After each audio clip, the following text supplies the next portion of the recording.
in this second section, I'm just going to give you a little bit of the basics of ImageJ, or show you where you can find all the video tutorials that I create for you to work on your project.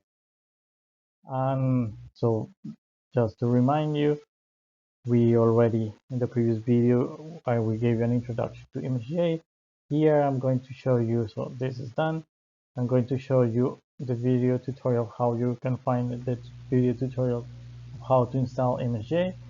And also I'm going to show you where to find some of the tools to use ImageJ, all the different tutorials. There are hundreds and hundreds of tutorials. There are so much information. I'm just going to give you a few small tools that they can help you to work on your project.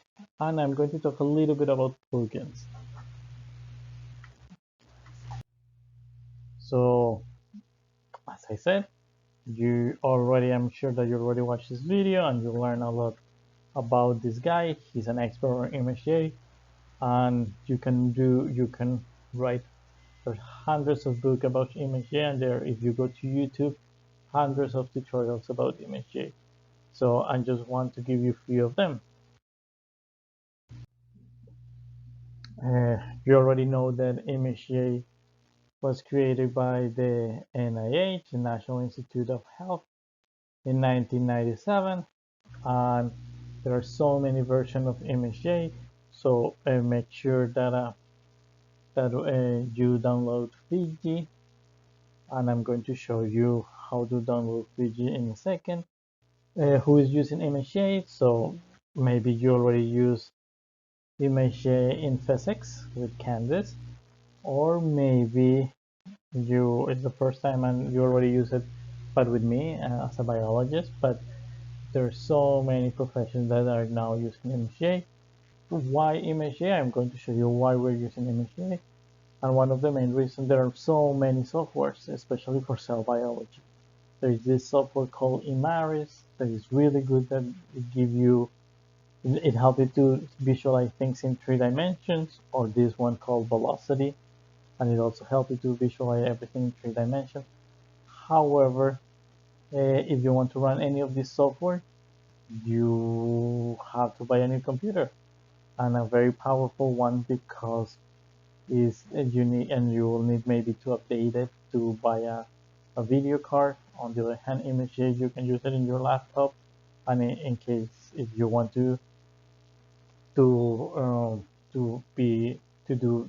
very complicated analysis, you can also do it, but it's much user friendly, and also it's free. In ImageJ or Velocity, you have to pay around $10,000 a year to keep it. And yeah, so we're going to use ImageJ. But there is also other options that are private companies, like ImageJ and Velocity. And this one is public, it's free, and you can do a lot of things with ImageJ. So as I said before, why so many people use ImageJ? Because it's free. And as I said before, we don't have to pay the thousands of dollars to use it. Also, because even in your small laptop, you can use it, because there is a huge community of people working on that. So if you have a question, you go to YouTube, you go to a forum, and you ask that question. There is a lot of, and we're going to talk about that, macros and plugins that you can use. So somebody, for example, write a paper on a specific topic to label some cells and follow them.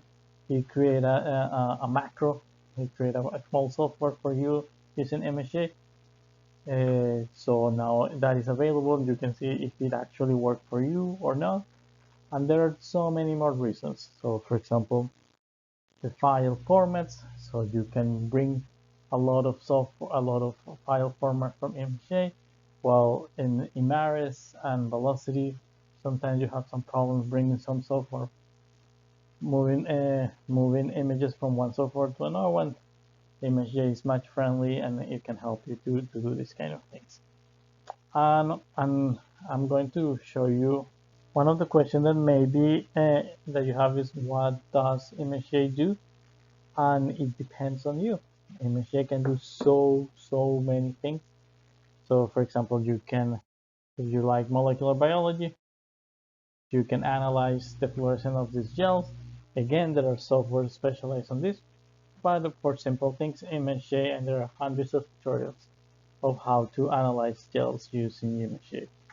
You can also count uh, all these dots uh, in a colony, and is relatively, there are softwares to do this. ImageJ also has, there are macros and things that people have created to help you to count in an automatic way each one of these colonies. In neuroscience, there are many software that are specialized to analyze fMRI. However, ImageJ can also do it. Again, using all these images that together form movies, ImageJ has a special tutorial, has special tools that allow us to analyze this kind of information.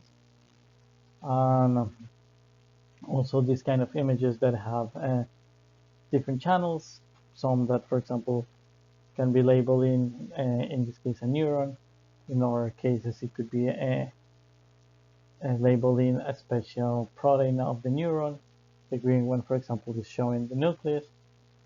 Um, Here you can see clearly the nucleus. So what you can do with ImageJ, you can do so many things, but depending on you. You can analyze gels for molecular biology. For microbiology, you can count colonies. For neuroscience, you can do a lot of things. And for cell and developmental biology, you can do hundreds of things, and the idea is that you learn some of those. So for example, for cell biology, you can, from this picture, uh, you can divide the microtubule, you can split the different channels. For example, here we label in green the microtubules, and we can split it and quantify the brightness of the microtubules. Here you can also quantify, for example, the size of the nucleus. And you can split the image also to study the actin and see where is the actin located. And so there's a lot of things that you can do. And as I said before, not only with pictures, you can also do it with movies and ImageJ. For example, here you can see cell division, a movie showing the cell division, and in green you can see the microtubules. In red you can see the chromosomes. Um, you can quantify the brightness, you can quantify the length, you can quantify so many things here. And you, not only in one image, but you can analyze the dynamics, what happened during this process. And ImageJ has all the tools to do this kind of thing.